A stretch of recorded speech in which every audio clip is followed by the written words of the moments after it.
श्री गणेशाय नमः. श्री स्वामी समर्थ. श्री गुरुदेव दत्त महाराज की जय. श्री नवनाथ कथासार श्री मालुकादेवी रचित श्री नवनाथ या ओवीबद्ध ग्रंथाचे अध्यायानुसार गोष्टीरूप रूपांतर करताना आज आपण अध्याय 24 पाहणार आहोत. या अध्यायामध्ये मर्तरीची जन्मकथा, त्यांचे बालपण व आईबापाचा वियोग हे आपण या आजच्या अध्यायामध्ये वाचणार आहोत. अध्याय 24. एके दिवशी सायंकाळी सूर्याची व उर्वशीची नजरानजर होऊन सूर्यास कामाने व्यापून टाकल्यामुळे वीर्यपात झाला. ते वीर्य आकाशातून पडताच वाऱ्याने त्याचे 2 भाग झाले. पैकी एक भाग लोमेश ऋषीच्या आश्रमातील घटामध्ये पडून त्यापासून अगस्तीचा देह उत्पन्न झाला. दुसरा भाग लौकिक ऋषीच्या आश्रमात आला. त्यावेळेस तो भिक्षा मागण्यास बाहेर जात होता. इतक्यात ते वीर्य त्याच्या भिक्षापात्रात येऊन पडले. त्यावेळी हे वीर्य सूर्याचे आहे हे त्याने जाणले. 3103 वर्षे लोटल्यावर गृमी नारायण या पात्रात संचार करील म्हणून हे वीर्य जपून ठेवले पाहिजे असा विचार करून त्याने ते भिक्षापात्र नीट जपून ठेवले. या गोष्टीस पुष्कळ वर्षे झाल्यावर पुढे कलियुग सुरू झाले. नंतर त्या ऋषीने ते पात्र मंदराचलाच्या गुहेत तोंडाशीच नेऊन ठेवले आणि स्वतः निघून गेला. पुढे कलीची 3103 वर्षे लोटल्यावर द्वारकाधीशाने गृमीनारायणाच्या अवतार रूपाने त्या पात्रात संचार केला. तो गर्भ दिवसेंदिवस वाढत जाऊन पुतळा तयार झाला. तो त्यात मावेना तेव्हा त्या पात्राची 2 शकले झाली. त्यात ते मूल सूर्यासारखे दैदिप्यमान होते, पण रडून आकांत करीत होते. त्यावेळेस काही हरणे चरावयास आली. त्यात एक हरीण गर्भिणी होती. ती चरत चरत तेथे जाऊन प्रसूत झाली. तिला 2 पिल्ले झाली, परंतु परत ती मागे पाहू लागली असता तिसरे बाळ तिला दिसले. ती 3 मुले आपलीच असा तिला भास झाला, म्हणून ती त्यास चाटू व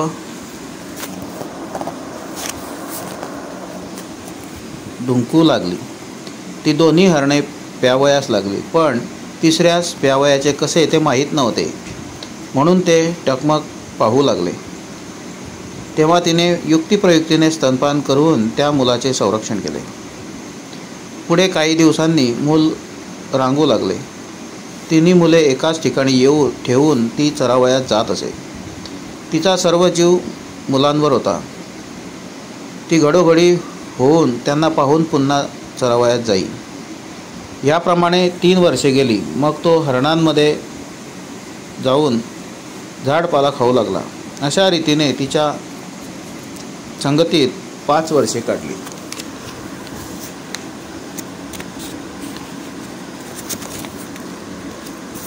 एके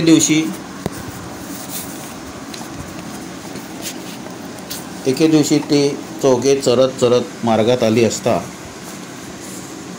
त्या वाटेने एक भाट आपल्या पत्नीसह चालला होता.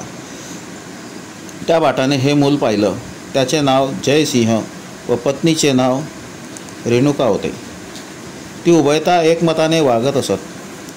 त्यांना सूर्याप्रमाणे तेजस्वी असा मुलगा तेथे पाहून अशा सुकुमार व रूपवान मुलास आईबापाने अरण्यात सोडून दिल्यामुळे त्याच्याविषयी त्याचे मनात नाना प्रकारचे तरंग येऊ लागले.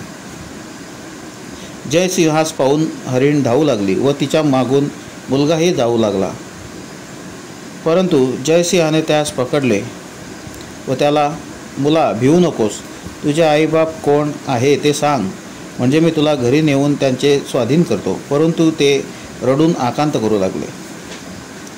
इकडे आपला मुलगा मनुष्याच्या हाती लागला म्हणून हरिणीस परम दुःख झाले, परंतु मनुष्याच्या भीतीमुळे जवळ येईना. ती तेथूनच संबरडा फोडीत असे. जयसिंह परत त्या मुलास जवळ घेऊन समजावू लागला, पण मुलास तोंडून एकही शब्द निघेना. तो टॅट्या करून रडत होता. तेव्हा हा मुका असेल असे जयसिंहास वाटले, म्हणून त्याला हाताच्या खुणा करून प्रश्न विचारू लागला, पण त्याला समजत ना.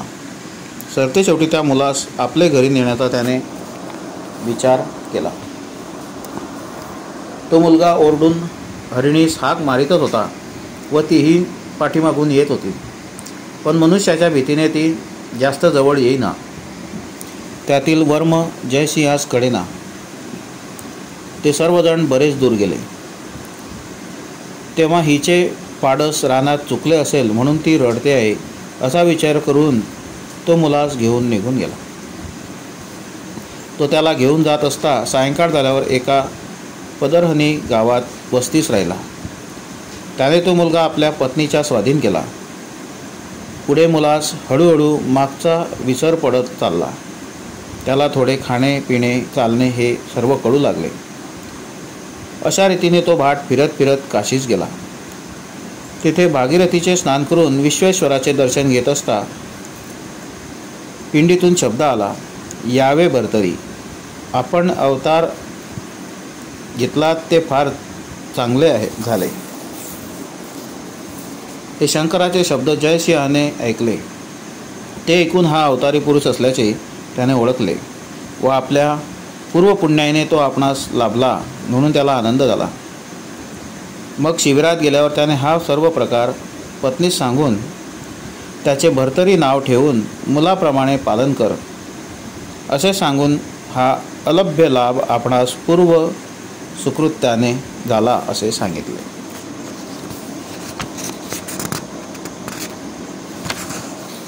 शंकराने त्याला भरतरी म्हणून हाक मारली, कारण त्याचा जन्म भरतरीतच झाला होता. शंकराच्या देवालयातील हकीकत ऐकून रेणुकाबाईस अत्यानंद झाला. त्या दिवसभर पासून ती उभयता त्याला भरतरी म्हणू लागली.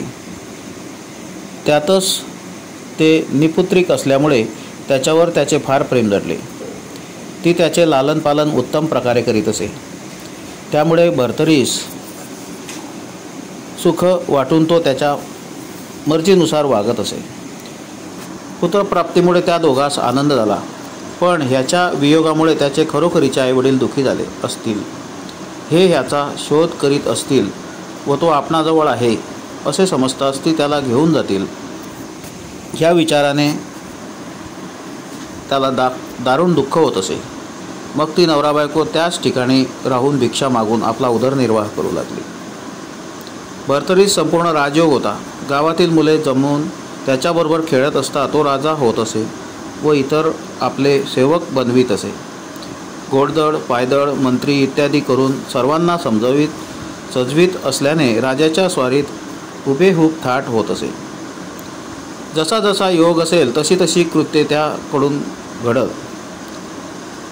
एके दिवशी घोड्याचा खेळ खेळत असताना त्याच नादात ते गाव सोडून अरण्यात गेले.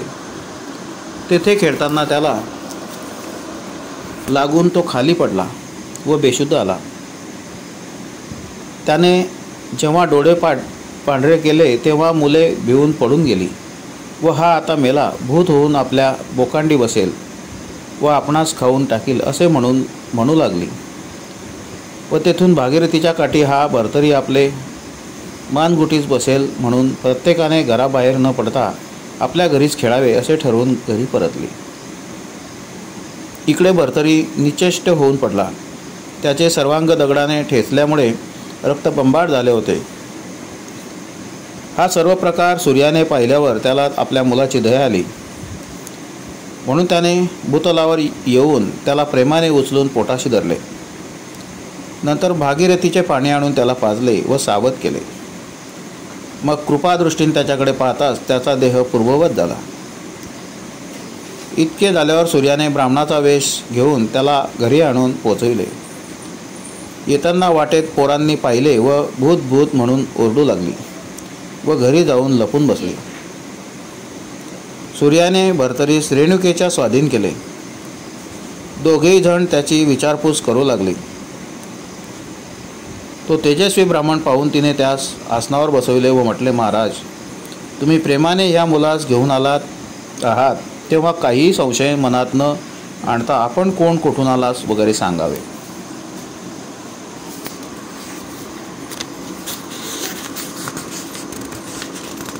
तेव्हा सूर्य म्हणाला, मी ह्या मुलाचा बाप आहे आणि ममतेने त्याला आणून पोचविले आहे व ह्या मुलास अंतःकरणपूर्वक तुलाच अर्पण केले आहे. म्हणून काहीही शंका मनात न आणता त्याचे संगोपन कर. ते ऐकून तुम्ही याचे जनक कसे म्हणून तिने विचारतास तो म्हणाला, मी ब्राह्मण वेशाने तुझ्याकडे आलो आहे म्हणून तू मला ओळखले नाहीस.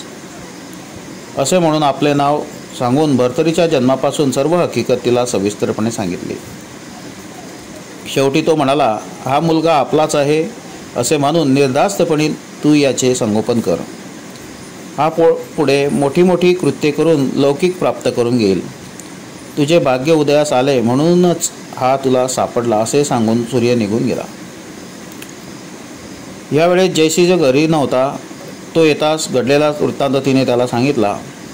तो ऐकून त्यालाही परमानंद झाला.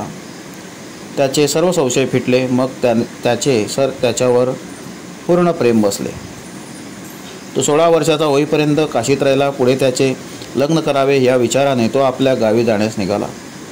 मार्गात चोरांनी त्याला गाठले व जयसिंहास ठार मारून त्याचे सर्व द्रव्य लुटून ते चालते झाले.